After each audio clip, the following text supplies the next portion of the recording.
haven't done these in a while. Some shoulder work. Keep your body stable, standing straight. I'm going to bring them out to the sides, like so, and out front, like so. This works this section here, I don't know if you can see that, this section here, and then it also lifts a little bit with your back muscles and gets some stability in areas to use for consistent strength and for functional strength. So 1, 1, 2, 2, 3, 3, 4, 4, 5, 5, 6, 6,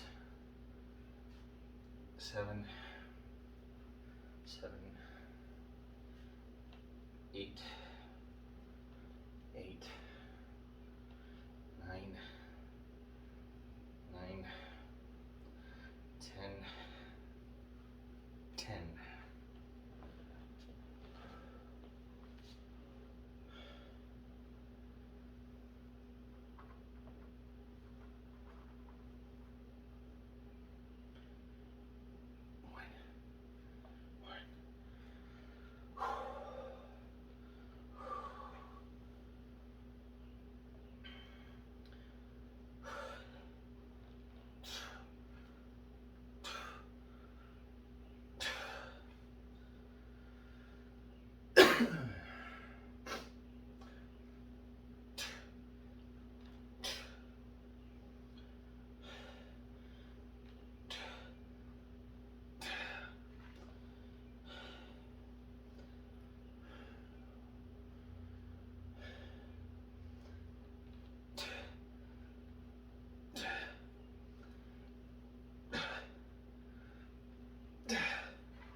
Myself a little break.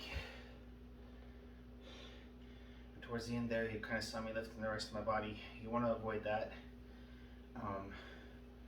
Again, you don't want the weight to lift itself, if that makes sense. You want to be using your muscles to lift it. You can go fast for more explosive strength, or slow, more controlled for functional strength. Make sure you don't pull any muscles. If you need to go lighter, it's okay to go lighter. Most people, when they do shoulders, tend to stick to around 5 to 10 pounds, maybe upwards of around 15. I'm doing 11.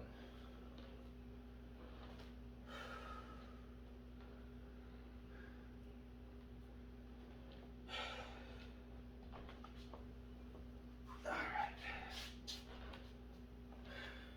You can also do this without weights.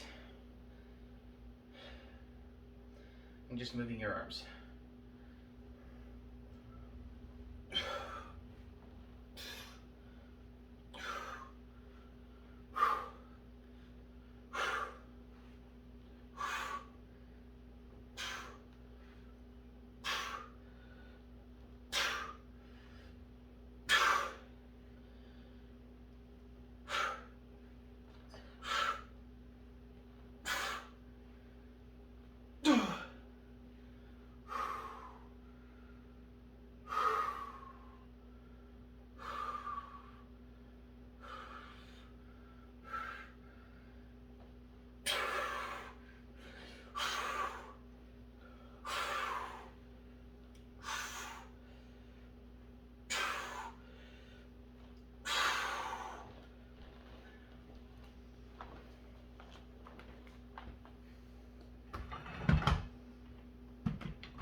shoulder shrugs. Avoid moving your head. You want your work to be done by your traps. So that's these muscles here is where you're going to be feeling the most pull. You can roll your shoulders forward, or you can roll them back, or you can roll them straight up and down. It's your call. I tend to do it all. One side of each. So, up and down. 1, 2, 3, 4, 5, 6, 7, 9, 10, 11, 12, 13, 14, 15. And now front to back. 1, 2, 3, 4, 5, 6, 7, 8, 9, 10, 11, 12, 13, 14, 15. And then back to front, which I'm going to do in just a minute. Oh. Pardon me.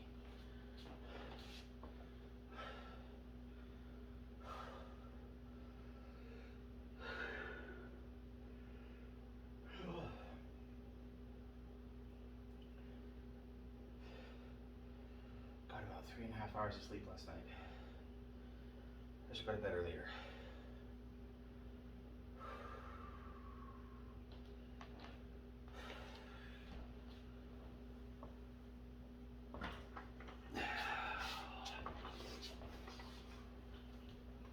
Let's see, I did back to front or front to back?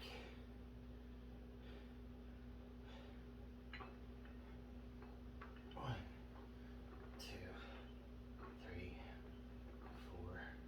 4, 5, 6, 7, 8, 9, 10, 11, 12, 13, 14, 15.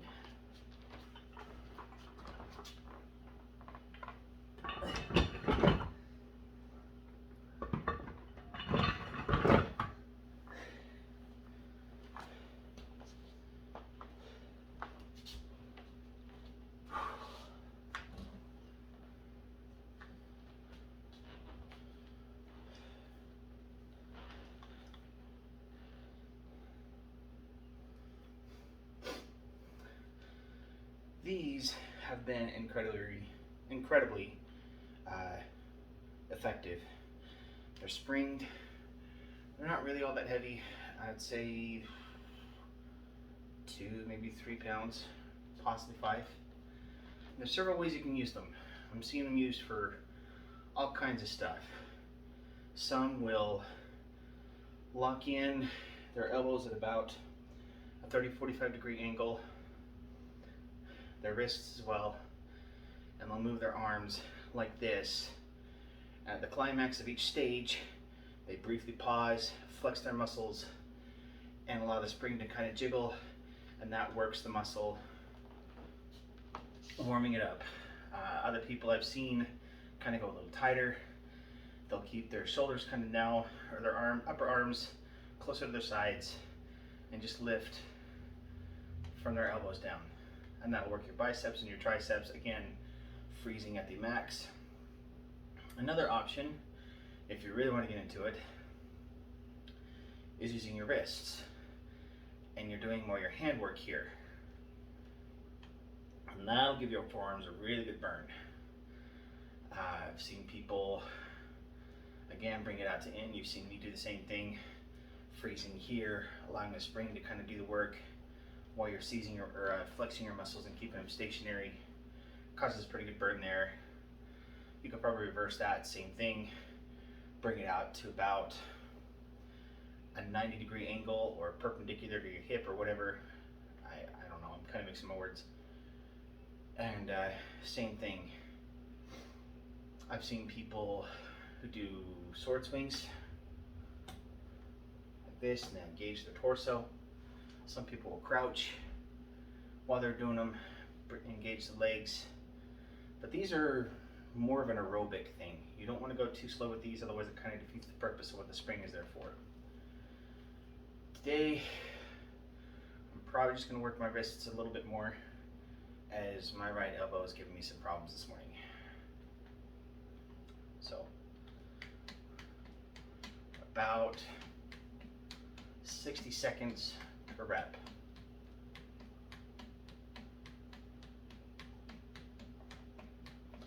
I'm trying to lock my forearms, or my arms, from the elbow down. It's not really working out very well. But that's an area that I need to improve.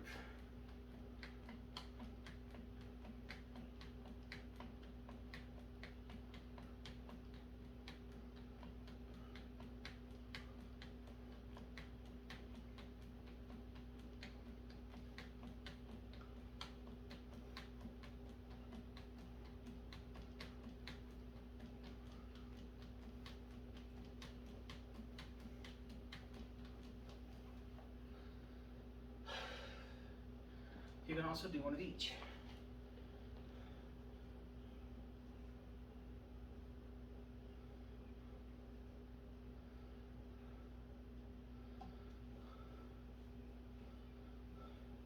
These do screw on and screw into place, so I imagine you could place them with a thicker spring or do something else with them. So just kind of keep mindful of that because it does get a little loose in there.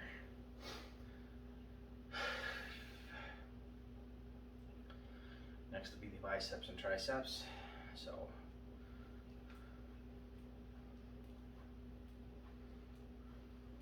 locking my wrists, of course.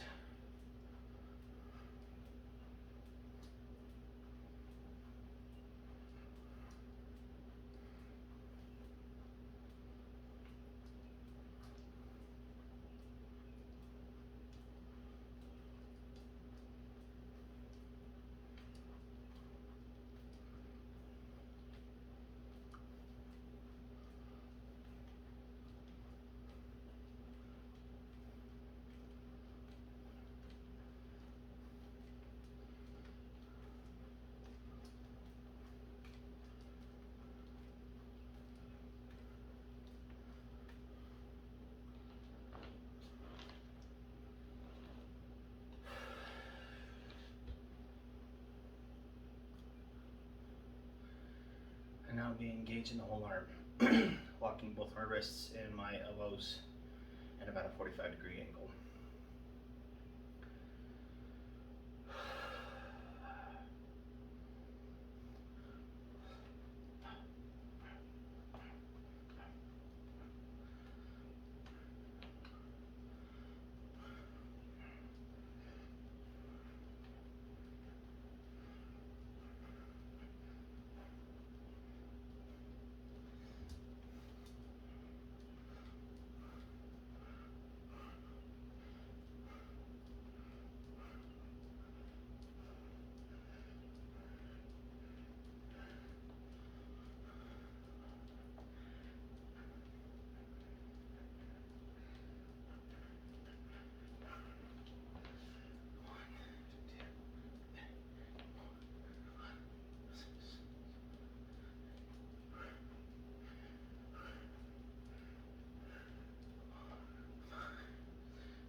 work my abs next. You want to try and do these 3 times a week because your core muscles are for repair the fastest, and that's where most of your fat tends to hang.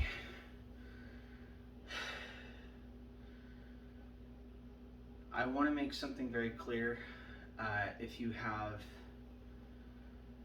say, stomach issues, you're not able to do a full crunch, or you're not as mobile as you used to be,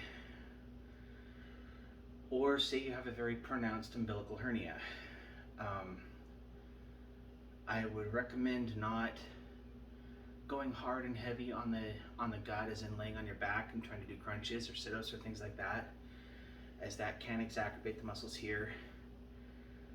If you've got a minor one, or if you're pretty comfortable with what your body can and cannot do, then do what you feel safe doing. But if you're getting doctor's warnings and what have you about it, it's better to sit vertical, either in a chair or like me on a flat bench, and work your muscles this way. This way it's not going really hard and heavy on the muscle, but it gets it moving, gets the blood flowing, which raises the body temperature in that area and helps you to burn a little bit of fat and keep your mobility going better. So I'm going to do some of those. I'm not exactly feeling great today.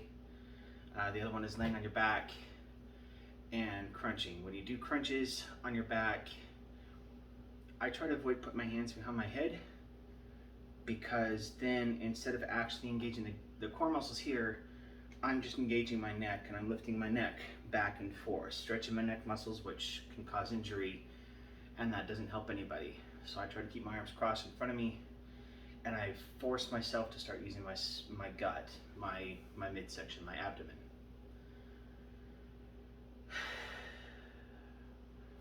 So here we go.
When you're doing it this way, you could probably even add additional reps or additional sets, whatever you feel comfortable with.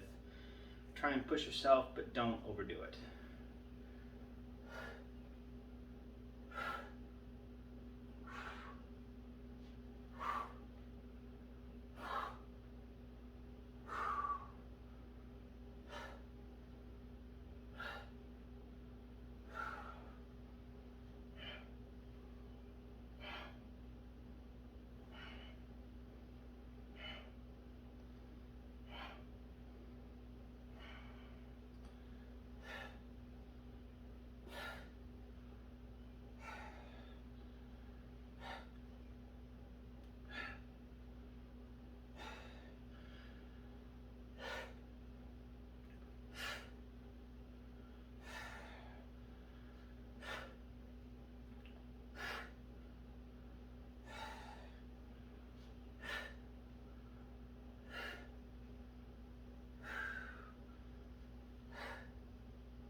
Also notice I'm not flailing the arms, as now I'm using centrifugal motion instead of actually engaging the muscles in what degree that I am.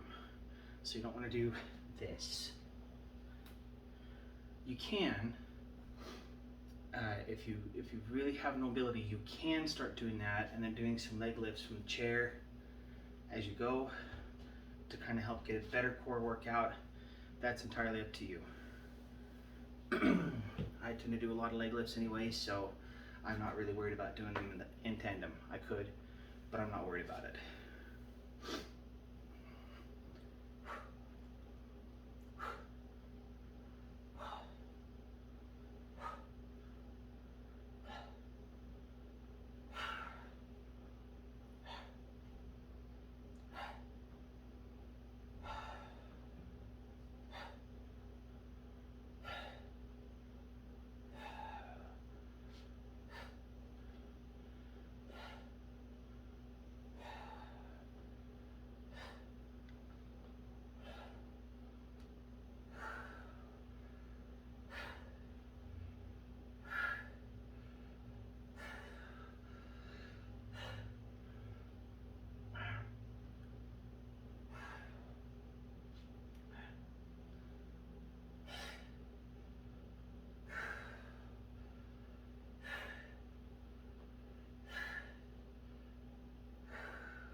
I like to do these just because I feel a very good burn.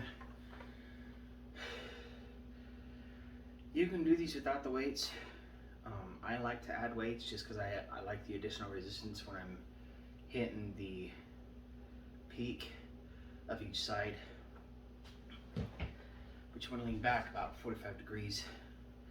Keep the weight kind of close to your chest, or you can hold it out away from you. I like to keep it close to my chest, get a different burn in either way. And then we're just going to go side to side. You can lift it up as you come to the center and then bring it back down to the other side. You can do this with a basketball, baseball, something to hold in your hands if you want, or you can do it with your arms across your chest. Up to you. I like to do weights.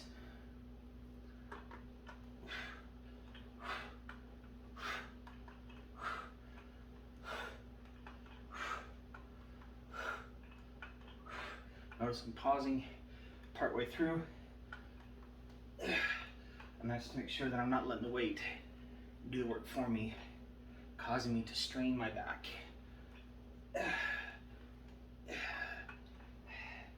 From over twisting or letting the weight get out of control in my hand.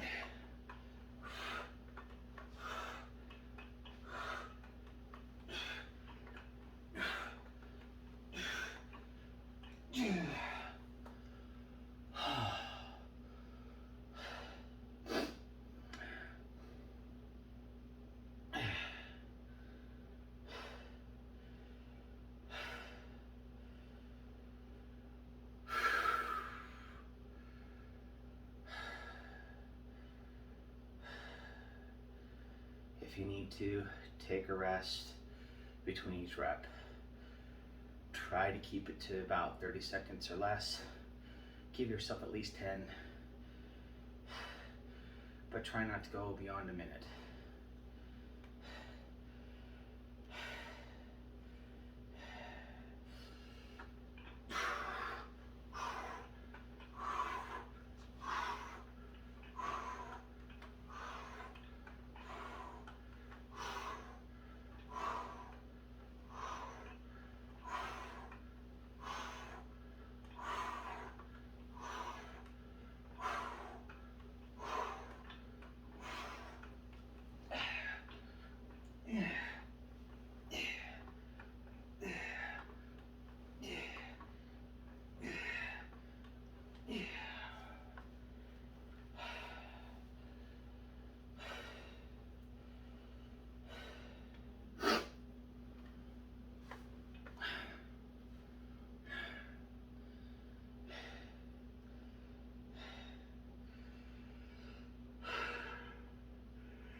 Sorry.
I think that's it.